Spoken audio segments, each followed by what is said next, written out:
আমি তো অফিসারকে নিজে ফোন করেছিলাম, ফোন ধরেননি। আচ্ছা, আইনের কি পরিভাষায় এইভাবে ডাইরেক্ট আসতে পারে? ইনভেস্টিগেশনে কি আছে প্রথম ওদেরকে ওটা বলতে হবে, তারপরে যদি একটা মহিলাকে ডাকে ওনাকে একটা নোটিশ সার্ভ করতে হবে। কি সেকশনে মামলা রেজিস্টার হয়েছে উনি আমাদেরকে একটা ফর্মাল এফআইআর দেখিয়ে দিন। তো দেখো একদম ঠিকই বলেছেন। নোটিশটা কোথায়? আমি তো আরে শুনুন উনি কি বললো একটু ভালো না, আমরাও তো একটু পড়াশোনা করেছি, এরকম তো নয় পড়াশোনা না করে এই জায়গায় পৌঁছেছি। আপনি এইভাবে কি নোটিশ দিতে হয়? হ্যাঁ অবশ্যই দিতে হবে। আর আগে জিডি আপনি করতে পারেন না না জিডি জিডি হয়েছে তার মানে স্পেসিফিক হবে তো। আরে প্রভিশনে আছে বলুন। আমি জিডি হলে এত বড় একটা আমি আপনার কথা শুনুন এখানে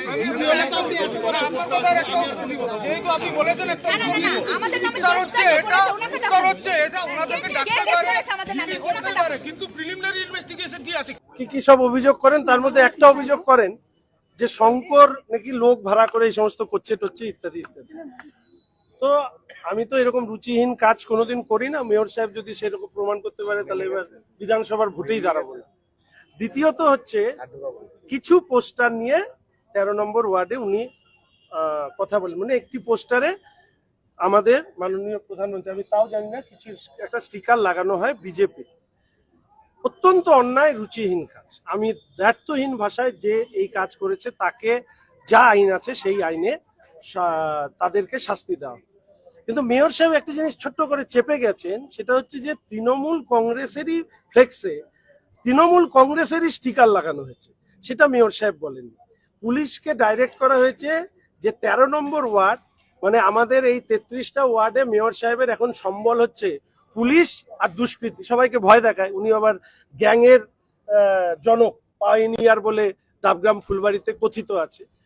তো প্রত্যেককে 10টায় অভিযোগ করেছে, 12:30টার থেকে পুলিশ সবাইকে ফোন করা শুরু করেছে।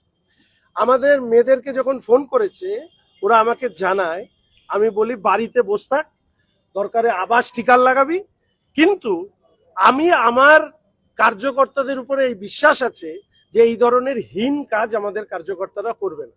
ফলে ওরা বাড়িতেই ছিল, ওদেরকে বারবার করে ডাকা, বিরক্ত করা, এবং ভেতরে ঢুকেছে সিভিল ড্রেসের পুলিশ। আমি নতুন পুলিশ এসছে, সবাইকে চিনি না, আমি খুব একটা পুলিশের সাথে আমার প্রয়োজন ছাড়া আমার খুবই কম কথা হয়। ওনারা গিয়ে ওদেরকে বলেছে যে কি সিসি ক্যামেরার ফুটেজের ভিত্তিতে নাকি ওরা সন্দেহের তালিকায় ওরা কি ইনভেস্টিগেশন করতে এসছে ইত্যাদি ইত্যাদি আজকে। এবং তারপরে বলেছে বারবার থানায় ডাকা হবে, থানায় আপনাদেরকে আসতে হবে।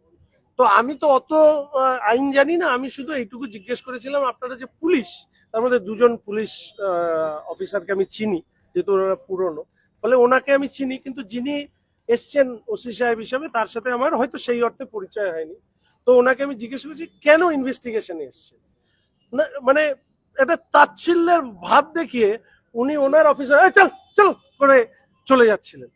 তখন স্বাভাবিকভাবেই ওনাকে আমি বলি যে কি কারণে এসছেন, নোটিশ আছে কিনা, প্রাইমারি ইনভেস্টিগেশনে আপনাদের ফাইন্ড আউট কি, এবং পুলিশ পোশাক ছাড়া, আমি দিনের বেলায় সিভিল ড্রেসে, মানে মহিলা পুলিশ ছাড়া, এবং ভাবা যায় আমাদের 2 বিজেপির কার্যকর্তাকে ওরা টেরোরিস্ট ভাবছে, তো তাদেরকে ওরা এনকোয়ারি করতে এসছে।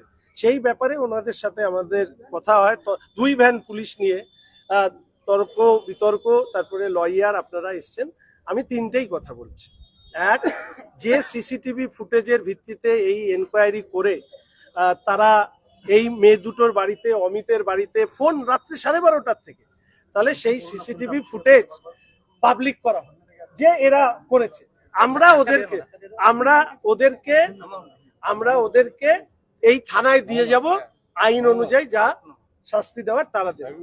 2 নম্বর বিষয় হচ্ছে আমরা সেই মহানুভব ব্যক্তিকেও দেখতে চাই, যেটা মেয়র সাহেব বলেননি, যে তৃণমূল কংগ্রেসেরই পোস্ট ফ্লেক্স, তার মধ্যে তৃণমূল কংগ্রেসের স্টিকার লাগানো, তাহলে ওই তৃণমূল কংগ্রেসের স্টিকার আমাদের কাছ থেকে কোথা থেকে আসবে? তাহলে সেই মহানুভব ব্যক্তিকে একটা তৃণমূল শ্রী পুরস্কার মুখ্যমন্ত্রীর হাত থেকে যদি এই মুহূর্তে দেওয়া যায়, এটাও একটা বড় প্রচার হবে। ফলে 3 নম্বর হচ্ছে সিসি ক্যামেরা, ওটা তো হাইটেক ওয়ার্ড, ওটা তো মানে গলি গলিতে সিসি ক্যামেরা আছে, তাহলে সেটা থেকে ফুটেজ বেরো।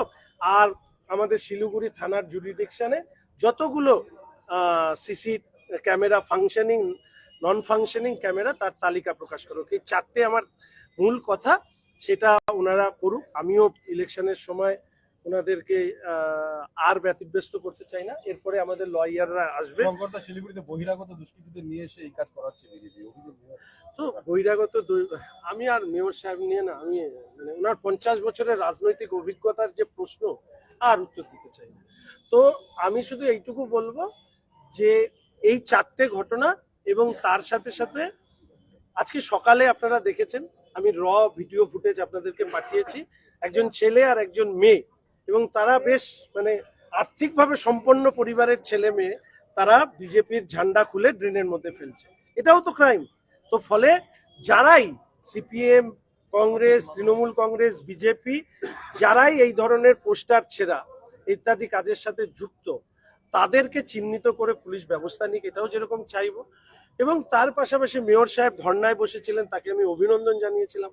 আমি ভেবেছিলাম উনি অপরাধীদের ধরা না হওয়া পর্যন্ত উনি ধর্নায় থাকবেন, যেভাবে আমি থেকেছিলাম। তো দেখলাম যে না, সেইটা ওনার উদ্দেশ্য না। ফলে সেই বিষয়টাও আমাদের কাছে একটু অবাক লাগলো যে এটা কি ফর স্টেজ ড্রামা। এর সাথে সাথে আমরা একথা সবসময় বলবার চেষ্টা করেছি, মেয়র সাহেব হয়েছে মুশকিল। উনি শহরে এসে বললেন কাজের মানুষ, তারপরে লোকজন ওনাকে প্রশ্ন করা শুরু করলেন কি কাজ হয়েছে। তখন মেয়র সাহেব ঘাবড়ে গিয়ে বললেন আমি শহরের অভিভাবককে চাই। তখন অভিভাবক তখন প্রশ্নের মুখে পড়লেন যে কি ব্যাপার, একজন মেয়ে মারা গেল, 36 ঘন্টা পরে অভিভাবক কেন আসলো? তো এখন অভিভাবকও চললো না, কাজের কি মানুষ সেটাও চললো না। এখন উনি পোস্টার ছেঁড়ার মতন ঘটনা নিয়ে উনি ধর্নায় বসছে। যদি না তাও বুঝতাম যে জল পায় না শিলিগুড়ি ধর্নায় বসেছে, পরিষ্কার পরিচ্ছন্ন হয় না ধর্নায় বসেছে, সরকারি জমি লুট হয়ে যাচ্ছে ধর্নায় বসেছে, হ্যাঁ কি গ্যাং নাকি বেড়ে যাচ্ছে ধর্নায় বসেছে, সোনার দোকানে ডাকাতি হচ্ছে ধর্নায় বসেছে। ধর্নায় বসলেন কিসে না, পোস্টার ছিঁড়ে দিয়েছে। আমি তো বলি যে পোস্টার তো ভারতীয় জনতা পার্টির পোস্টার তো মানুষের হৃদয়ে গাঁথা হয়ে গেছে। ফলে এখন আমাদের পোস্টার ছিঁড়লে আমরা এই সমস্ত করি না, আমরা শুধু পুলিশকে বলি দেখে চিহ্নিত করতে। এবং আমি এটাও বিশ্বাস করি না যে মেয়র সাহেব, ডেপুটি মেয়র সাহেবের রুচি এতটা ছোট যে পোস্টার আমাদেরকে ছেড়াবে। আর শেষ একটা গুরুত্বপূর্ণ কথা বলবো আপনাদেরকে, আপনারা দেখেছেন মেয়র সাহেবের রাম ভক্তি সারা দেশে চর্চার বিষয়। একদিকে 50 বছরের রাজনৈতিক জীবনের অভিজ্ঞতা, আরেকদিকে মেয়র সাহেবের রাম ভক্তি। এবং সেই ভক্তির যে আবেশ কাটতে না কাটতে আজকে দেখা গেল পুলিশ আর কারা কারা ছেলেপেলে নিয়ে সমস্ত গেরুয়া ধ্বজ খোলা হচ্ছে।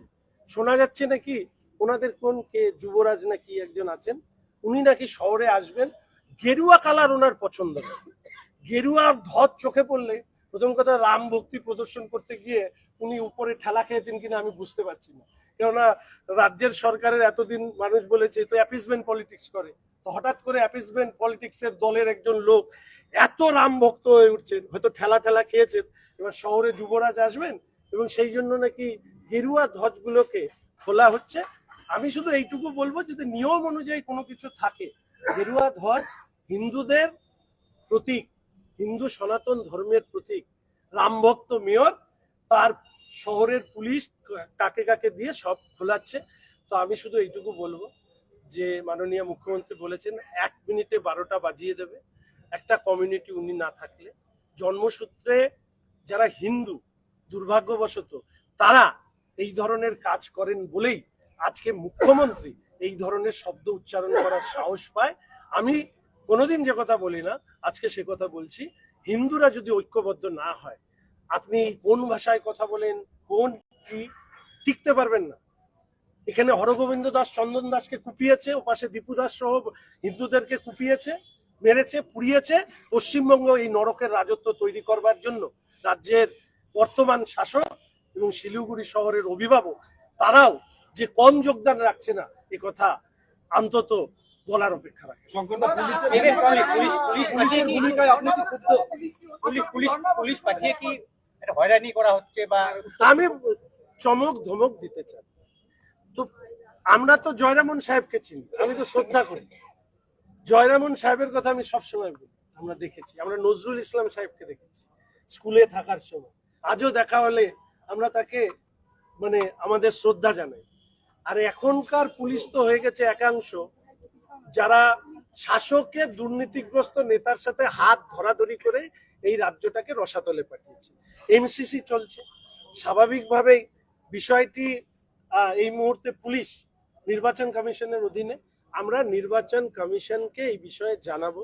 ইতিমধ্যে আমি পুলিশ অবজারভার ম্যামকে পুরো বিষয়টি জানিয়েছি। আমি আইসি সাহেবের সাথে পরিচয় ছিল না, ওনার নাম্বার ছিল না, আমি থানার থেকে নাম্বার নিয়ে ওনাকে ফোন করেছিলাম, উনি হয়তো ব্যস্ত ছিলেন, ফোন প্রথমে ধরতে পারেননি, পরে ফোন করেছিলেন, তখন আমি ধরতে পারিনি। আমি এসিপি সাহেবকে জানিয়েছিলাম, এসিপি সাহেব তার মতো করে বলছেন। আমাদের 4টা দাবি। এক, যে সিসিটিভি ফুটেজের ভিত্তিতে আমাদের বাড়ির মেয়েদের 2 ভ্যান পুলিশ পাঠিয়ে এনকোয়ারি করতে গিয়েছিল, সেই সিসিটিভির ফুটেজ দেখান একদম। দ্বিতীয়ত, তৃণমূল কংগ্রেসের ফ্লেক্সে তৃণমূল কংগ্রেসের স্টিকারকে মেরেছে, সেই ফ্লেক্স সেই সিসিটিভির ফুটেজ দেখান। তৃতীয়ত হচ্ছে যে কতগুলো functional non functional CC camera Siliguri শহরে আছে তার সত্য প্রকাশ করুক। এই 3টে বিষয় নিয়ে সিপি সাহেবের উপস্থিতিতে, বিশাল কাজ করেছে না মেয়র সাহেব, 50 বছরের রাজনৈতিক অভিজ্ঞতা, এত বড় কাজ করেছে। তো এটা নিয়ে একটা প্রেস কনফারেন্স করুক, পাবলিকরাও জানুক। আমাদের মেয়েরা যদি দোষী হয়, যে দোষী, আমরা তাদেরকে বলবো আইনের কাছে যা শাস্তি সেটা মাথা পেতে নিতে। লেডি পুলিশ ছিল না, ওরা আমি দেখিনি। প্রথম কথা, ইউনিফর্মই তো নাই। আমি তো প্রথমে যে ওসি সাহেব তাই জানি না। প্রার্থীকে পুলিশের সাথে ধস্তাধস্তি দেখুন, এটা তো কাম্য না। উনি তাচ্ছিল্যের সাথে আমাদের কথার উত্তর না দিয়ে চলে যাচ্ছিলেন এবং উনি ভেবেছিলেন যে কাজটা করে উনি বেরিয়ে যাবেন।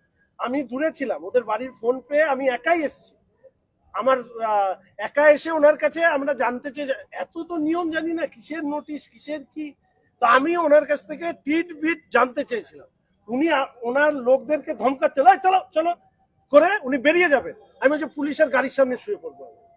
ফলে তারপরে পুরো বিষয়টা যে জায়গায় দাঁড়ায়, ওনারাও অনুরোধ করলো, আমিও চাই না এরকম কোনো অপ্রীতিকর পরিস্থিতি হোক। ওনারা বললেন থানায় আসেন, আমি থানায় আসলাম, 4টে দাবি রাখলাম, এখনই দিতে হবে সেটাও বললাম না। ওনারা করুন, করে যদি ওরা অন্যায় করে থাকে তাহলে অবশ্যই ওদের শাস্তি পাওয়া দরকার। কিন্তু তার সাথে সাথে ওই মহানুভবকে কিন্তু চাই, মানে সাংবাদিক বন্ধুরা যেন এটা দেখান যে তৃণমূল কংগ্রেসের ফ্লেক্সে তৃণমূলের স্টিকার মেরে তারপরে আমাদের বাড়িতে লোক পাঠাবে, এটা মানব? কতক্ষণ সময় দিচ্ছেন সম্পর্ক পুলিশকে? 4টের পরে ওরা আসবে। আসার পরে স্বাভাবিকভাবে এবার আমরা পুলিশ অবজারভার, তারপরে আমাদের জেনারেল অবজারভার, ডিও, যে যে জায়গায় ইলেকশন কমিশনকে জানাবো। এবং ওই আরেকটি সিসিটিভি ফুটেজ নিউ সিনেমার সামনে দিয়েছি, তো ওটারও যাতে গ্রেপ্তারি হয়। যে 36টা ফ্লেক্স 15 নম্বর ওয়ার্ডে ছেড়া হয়েছে সেটারও যেন গ্রেপ্তারি হয় এবং সবগুলো যেন সিসিটিভি ফুটেজের ভিত্তিতে হয়, এটাই আমার দাবি। ইলেকশনের সময় পোস্টার নিয়ে যে এরকম পরিস্থিতি তৈরি হবে এইটা আমি ভাবিনি। আর মেয়র সাহেবও এত উত্তেজিত কেন হলেন? আমার তো শুধু 15 নম্বর ওয়ার্ডে 36টা ফ্লেক্স পরপর ছিঁড়েছে। তা আমরা তো মনে করি যে বিজেপির পোস্টার তো এখন হৃদয়ে মানুষের, কে আর বাইরের পোস্টার ছিল? আরে এত পোস্টার হোর্ডিং টোটিং লাগিয়েও শান্তি নেই, 1-2টো যাও আছে আমাদের সেটাও কেউ না কেউ ছিঁড়ছে। আমি এটা বলবো না, মেয়র সাহেব বলেছেন, তো ছিঁড়ছে, ঠিক আছে, যতটুকু পারবো লাগাবো। মানুষের কাছে যাওয়ার তো অনেক সুযোগ আছে।